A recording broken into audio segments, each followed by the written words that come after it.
Spencer Rample the Moose Whisperer. You won't believe the scary story I have for you today.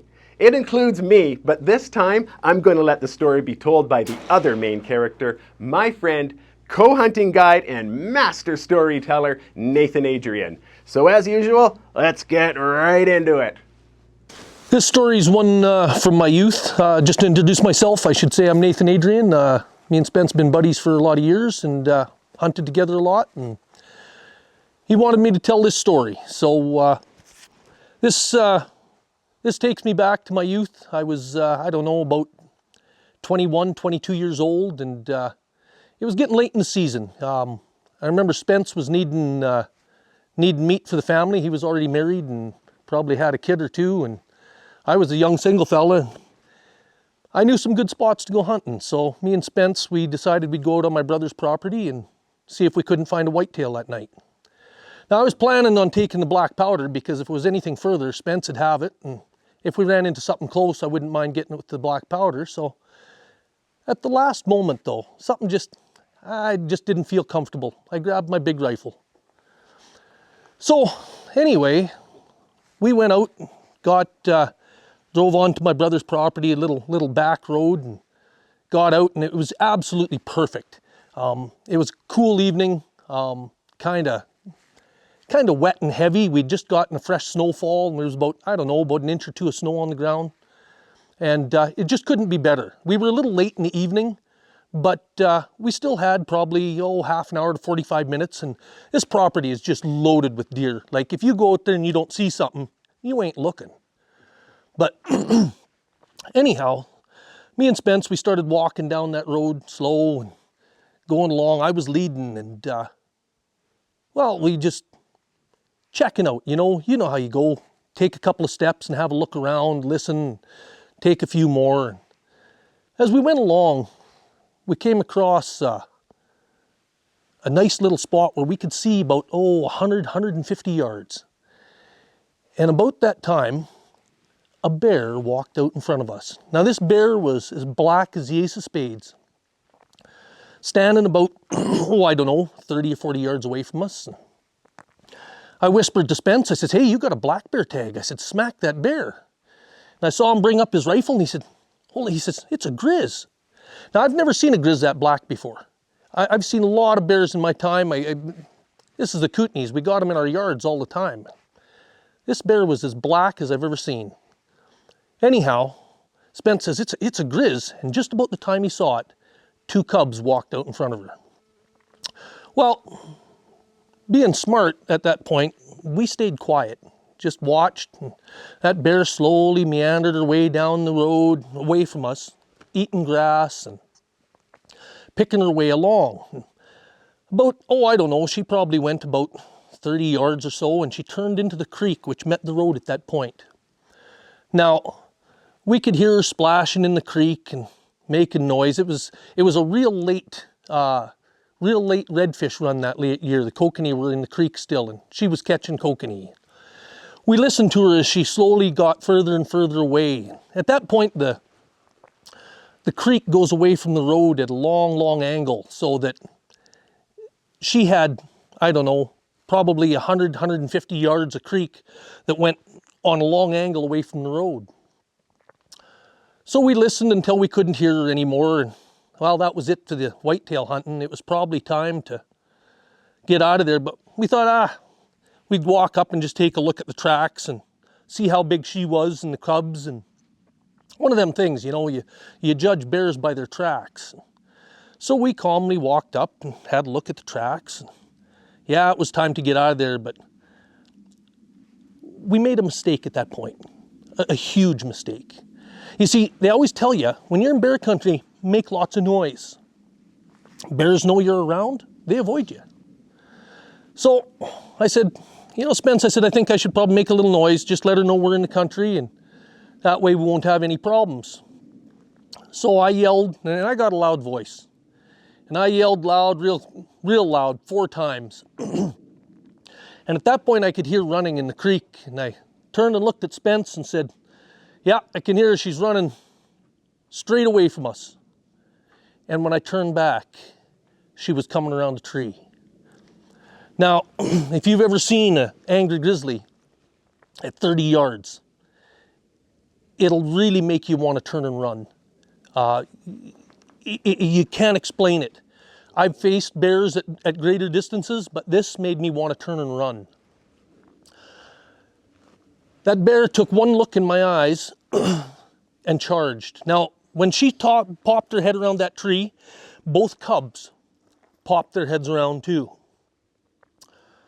So I snapped my rifle up, flipped the safety off,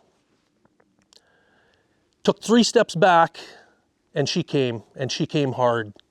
And I said to Spence, I said, don't run. And I tried to get a shot as quick as I could. Now, when a bear runs at you, their body bobs left and right, left and right. And what I was seeing in my crosshairs was left shoulder, right shoulder, left shoulder, right shoulder. And I wanted to hit her in the head. I wanted it done quick. But you know, that bear never took her eyes off my eyes. It was like she was staring right through me, ears flat back, and just digging for all she was worth. I fired off my first shot, and I thought I missed. She stopped. I remember thinking, oh good, we're not gonna have to kill this bear, because she had stopped and turned broadside. But before I could move, Spence had her with the second shot. Now, that was a little uncomfortable because Spence's 7 mag was right about here. Anyhow, I remember him saying, I didn't want to bust your eardrums, man, but I had to shoot. Anyway, that second shot rolled her down on her ribs. But she still didn't stop looking at us. Through all of that, she was looking at us and scrambling to get up. I shot again and I hit her right here. Took out her spine. Well, that was the end of that charge. I remember when she charged thinking, this ain't good, because those cubs are coming with her. And if they're near, we're dead. When she gets to us, she won't run to check on them. She'll just keep clubbing on us. So I was awful happy when they dove for the bush on the first shot. The results of our shooting was pretty spectacular. That .338 mag of mine, I shoot 250 grain bullets because I hunt in Grizz country.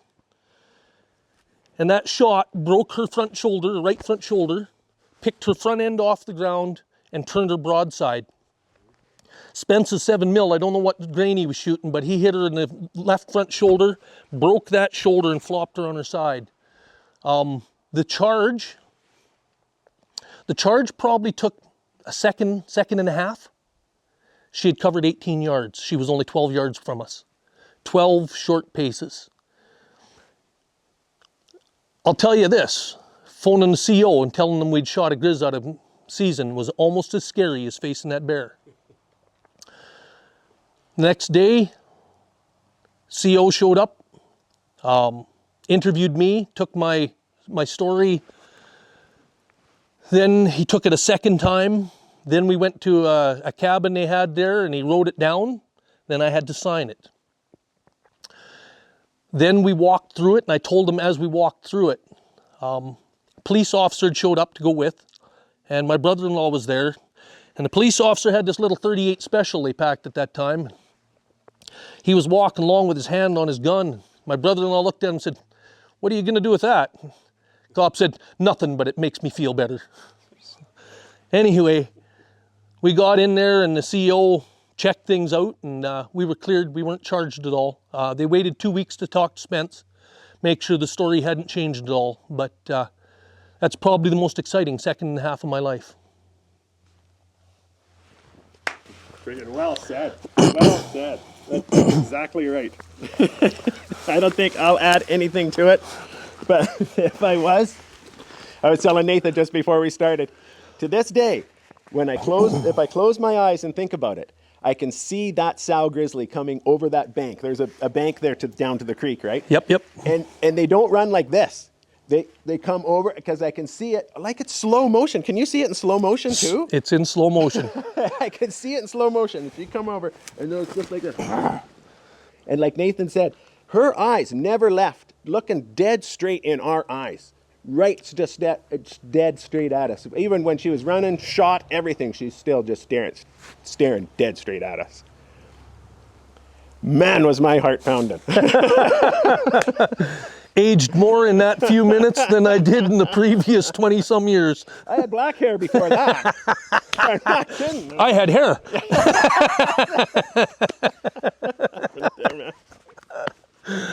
Oh, that is a perfect video. Thank you. You're welcome. Thank you. A big thank you to Nathan Adrian for relaying that heart-pounding close call story. Thanks to our good shooting and heavy-hitting rifles, I'm not telling the story about how Nathan got mauled. Yes, Nathan, not me. He was standing in front of me, and you know the old saying, you don't have to outrun the bear, you just have to outrun the other guy. Just kidding. Nathan hollered, "Don't run," and I wasn't going to, as my first instinct was to start shooting. I knew the two of us could take her down. Nathan was born and raised and continues to live in the southern Canadian paradise of Meadow Creek. He knows the area like the back of his hand, and I couldn't think of a better, more experienced, or braver hunting partner than this fellow. A sharp shooter, too. Thanks for watching, folks. More stories to come. That one's gone. I should have put my earplugs in. Boy, my ears are ringing.